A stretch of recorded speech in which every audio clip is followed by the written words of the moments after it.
I never imagined that the man I once called the love of my life would one day stand across from me in a courtroom, trying to strip away half of everything I had worked so hard to build. Love is supposed to be a shield, a sanctuary, not a weapon. But when greed enters a person's heart, it changes them. It corrodes the bond you thought was unbreakable, turning tenderness into betrayal. My husband, the man who had shared my dreams and whispered promises into the dark, was now my adversary. It began subtly. At first, I ignored the small remarks about money, the sly questions about bank accounts, the way his eyes lingered on my investments instead of me. I thought it was curiosity, or maybe his attempt to be involved in my affairs. But then, as my business flourished, as my fortune grew, his affection seemed to wane and his hunger sharpened. He had not built what I built. He had not stayed awake countless nights, pushing through doubt, fear, and exhaustion. He had not stood in the cold, pitching ideas to people who dismissed me, nor had he carried the weight of rejection on his back until finally, doors began to open. No, he came after the harvest was ripe, smiling sweetly as though the sweat on my brow was his own achievement too. When I finally confronted him about his sudden obsession with finances, he didn't deny it. He smirked and said, "We're married. What's yours is mine, right?" At that moment, something inside me cracked. It wasn't about the money. It was about what his words revealed, that he didn't see my sacrifices, didn't respect the blood and tears poured into every dollar I earned. He saw only the shiny outcome, the gold, the glitter. He wanted half of what he never lifted a finger to earn. I tried to reason with him. I told him I would provide for both of us, that I wanted us to live comfortably together. But he wasn't interested in comfort. He wanted control. He wanted to know that if he walked away tomorrow, half of everything I had built would belong to him. He started threatening me, saying he'd go to court, that the law was on his side, that no matter what I said or did, he'd get his share. I could barely look at him anymore. Each night, the bed felt colder, not because the sheets lacked warmth, but because the man beside me had already turned into a stranger. When the summons came, I held it in my hands for a long time. My own husband was suing me, demanding half of my fortune. My heart was heavy, but my resolve was firm. I would not let him steal from me what I had fought so fiercely to build, not because of greed, but because it was mine. It was my journey, my scars, my triumph. The day of the court hearing arrived, and I remember how my legs felt like they carried stones as I walked into that room. My husband sat on the opposite side, sharp in his suit, but I could see the arrogance in his posture. He was sure he would win. He leaned back in his chair, gave me a smug glance, and whispered something to his lawyer that made them both chuckle. My stomach tightened. I glanced at the judge, an older man with kind eyes but a stern presence. He had seen it all. I imagined betrayals, greed, lies, and tears. He looked at me with curiosity, and I wondered what he saw in me at that moment. Did he see a woman terrified of losing what she worked for? Did he see a wife betrayed by the man she trusted most? The proceedings began. My husband's lawyer painted a picture of a poor, supportive man who had stood by his wife through everything and deserved to share equally in her success. I wanted to laugh, but the sound caught in my throat and turned into a lump of sorrow. He hadn't stood by me, he had stood behind me, waiting for the right moment to grab what he thought was his. When it was my turn, I rose slowly. My hands trembled, but my voice didn't. I explained how I had built my business from nothing, how I had struggled, how I had sacrificed. I didn't slander him, I didn't need to. The truth was powerful enough.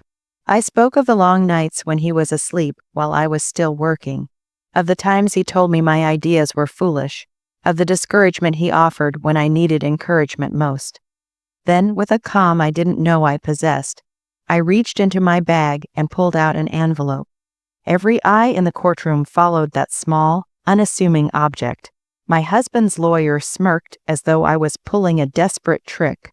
My husband leaned forward, curious but cocky. I walked to the judge's bench and handed him the envelope without a word. He opened it slowly, unfolded the papers inside, and began to read. The room was silent, the kind of silence that hums in your ears and makes your heartbeat sound like a drum. I watched his eyes scan the pages, and then it happened. He chuckled. A low laugh escaped him, and then he looked up over his glasses at my husband. "Mr. Thompson," he said, his voice both amused and stern, "I think you've made a very poor judgment today. My husband's face drained of color. The laughter from the judge wasn't cruel, but it carried a weight that made the whole courtroom lean forward. My husband's smirk vanished, his hands gripping the table in front of him, as if he could anchor himself against what was coming. His lawyer shifted uncomfortably, whispering something in his ear, but my husband didn't respond. His eyes were fixed on the judge, wide with disbelief. The judge lifted the papers again, shook his head slightly, and said, "You claim to have supported your wife through her journey, but according to these documents, you not only failed to contribute, you actively tried to stop her." He read aloud from the pages, old text messages, emails, even handwritten notes my husband had left behind in moments of frustration. Words where he had mocked me, telling me to give up, saying I'd never succeed, that no one would ever take me seriously. Proof that he had ridiculed my dream when it was still fragile. I felt tears sting my eyes, not out of pain anymore, but out of vindication.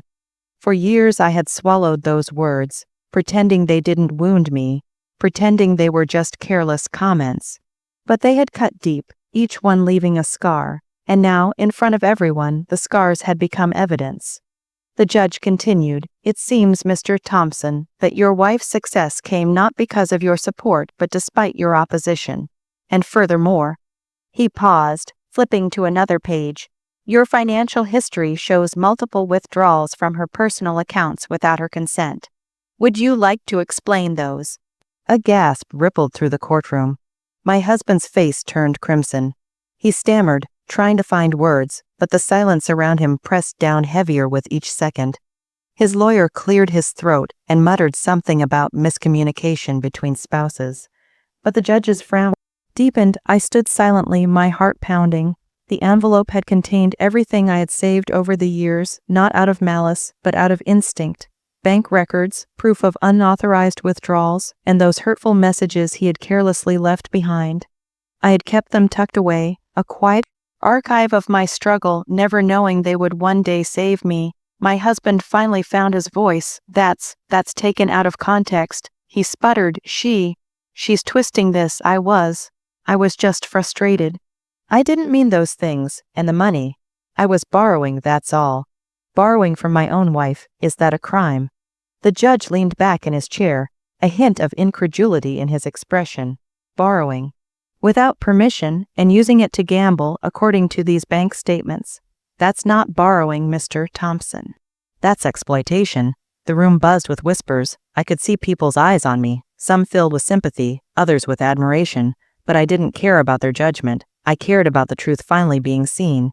My husband turned to me then, desperation flickering in his gaze. For a brief moment I saw the man I had once loved, the one who used to hold my hand and talk about forever. His lips trembled as if he wanted to plead, but no words came. Instead, anger twisted his features and he slammed his hand on the table. "She's ruining me," he shouted, his voice cracking. "After everything I've given her, she does this to me." I wanted to scream back to tell him he had given me nothing but pain, but I held my tongue. My silence was louder than any words I could have spoken. The judge's gavel struck sharply, order in the court. The trial continued, but the momentum had shifted. His lawyer tried to salvage what was left, tried to argue that marriage entitled him to half of everything, but the judge wasn't swayed. The evidence was too damning. My husband's greed, his deception, his betrayal. They were all laid bare, impossible to hide behind polished words. At one point, his lawyer tried to paint me as cold, saying I had planned this, that I had collected evidence to use against my husband. The judge raised an eyebrow and said, "So she should be faulted for protecting herself, for documenting the reality of her marriage." "No, counselor, what I see is a woman who prepared herself for the inevitable betrayal she sensed was coming." Hearing those words nearly broke me. I had been doubting myself for so long, wondering if I had been too harsh, too suspicious, but in that moment, the validation I felt was overwhelming. I wasn't crazy, I wasn't paranoid. I had simply been bracing myself for the storm that eventually came. My husband sat slumped in his chair by then, the arrogance drained out of him, replaced by a defeated silence. Every once in a while, he would glance at me with something between fury and shame. But I didn't return his look. I couldn't. The man I had once loved no longer existed. He was just a shell, hollowed out by greed. When the judge finally announced his ruling, The words echoed in the room like a thunderclap. The request for half of his wife's fortune is denied. Furthermore, due to evidence of financial misconduct, restitution must be considered. My husband's jaw dropped, his lawyer froze, and I closed my eyes and let the tears fall. The silence that followed was suffocating. My husband sat there, pale and rigid, as if the weight of the judge's words had crushed him into the very chair.